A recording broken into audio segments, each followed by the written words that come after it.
Hello everyone, very good morning. Welcome to N S Kannada log.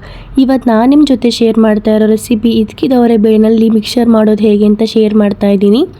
ನಾನು 1 kg ಅವರೆಕಾಳನ್ನ ಇದಕ್ಕೆ ಬಿಸಿಲಲ್ಲಿ dry ಆಗಲಿ ಅಂತ ಇಟ್ಟಿದ್ದೆ.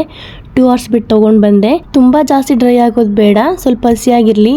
ಇವಾಗ ಹೇಗೆ ಮಾಡೋದು ಅಂತ ನೋಡ್ಕೊಬರೋಣ. ಎಣ್ಣೆ ಕಾಯಕ್ಕೆ ಇಟ್ಟಿದ್ದೆ, ಇವಾಗ ಎಣ್ಣೆ ಕಾದಿದೆ. ಹಸಿ ಹಿತಿಕಿದ ಅವರೆಕಾಳನ್ನ ಎಣ್ಣೆಗೆ ಹಾಕಿ ಮೀಡಿಯಂ ಫ್ಲೇಮ್ನಲ್ಲಿ ಫ್ರೈ ಮಾಡ್ತಾ ಇದ್ದೀನಿ. ಹಿತಿಕಿದ ಅವರೆಬೇಳೆ ಮಿಕ್ಸರ್ ಮಾಡಬೇಕಾದ್ರೆ ಡ್ರೈ ಹಿತಿಕಿದ ಅವರೆಬೇಳೆ ಯೂಸ್ ಮಾಡೋದಕ್ಕಿಂತ ಆವಾಗ ತಾನೇ ಫ್ರೆಶ್ಶಾಗಿ ಹಿತಿಕಿದ ಕಾಳಲ್ಲಿ ಮಾಡಿದ್ರೆ ತುಂಬ ಚೆನ್ನಾಗಿರುತ್ತೆ.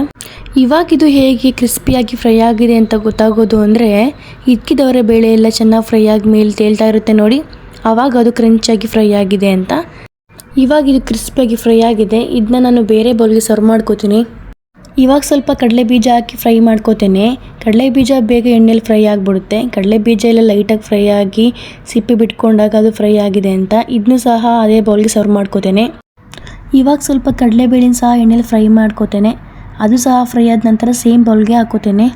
ಚಳಿಗಾಲದಲ್ಲಿ ಈ ರೀತಿ ಮಿಕ್ಸ್ಚರ್ ಮಾಡ್ಕೊಂಡು ಕಾಫಿ ಅಥವಾ ಟೀ ಜೊತೆ ಸ್ನ್ಯಾಕ್ಸ್ ರೀತಿ ತಿಂದ್ರೆ ಅಂತೂ ತುಂಬ ಚೆನ್ನಾಗಿರುತ್ತೆ. ಅದೇ ರೀತಿ ಸ್ವಲ್ಪ ಹುರ್ಗಡ್ಲೆನ ಲೈಟಾಗಿ ಫ್ರೈ ಮಾಡಿಕೊಂಡು ಅದಕ್ಕೆ ಸೇರಿಸ್ಕೋತೇನೆ.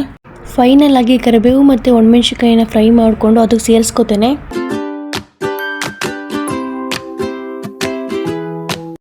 ಇವಾಗ ನಾನು ಫೈನಲ್ ಆಗಿ ಅರ್ಧ table spoon chilli powder add ಮಾಡ್ತಾ ಇದ್ದೀನಿ. ನಿಮ್ಗೆ ಸ್ವಲ್ಪ ಸ್ಪೈಸಿ ಜಾಸ್ತಿ ಬೇಕು ಅಂದರೆ ಸ್ವಲ್ಪ ಜಾಸ್ತಿ ಆ್ಯಡ್ ಮಾಡ್ಕೊಳ್ಳಿ. ರುಚಿಗೆ ತಕ್ಕಷ್ಟು ಸಾಲ್ಟ್ ಆ್ಯಡ್ ಮಾಡಿ ಮಿಕ್ಸ್ ಮಾಡ್ತಾ ಇದ್ದೀನಿ. ಹಿತಿಕಿದ ಅವರೆಬೇಳೆ ಮಿಕ್ಸ್ಚರ್ ರೆಡಿಯಾಗಿದೆ. ಇವತ್ತು ನಾನು ಶೇರ್ ಮಾಡಿರೋ ಟಾಪಿಕ್ ನಿಮ್ಗೆ ಇಷ್ಟ ಆಗಿದ್ರೆ ಕಮೆಂಟ್ ಮಾಡಿ. ಇದೇ ರೀತಿ ಹೊಸ ಡಿಶ್ಗೆ ಸಿಗೋಣ. ಎಲ್ರಿಗೂ bye. Have a good day. Thank you for watching.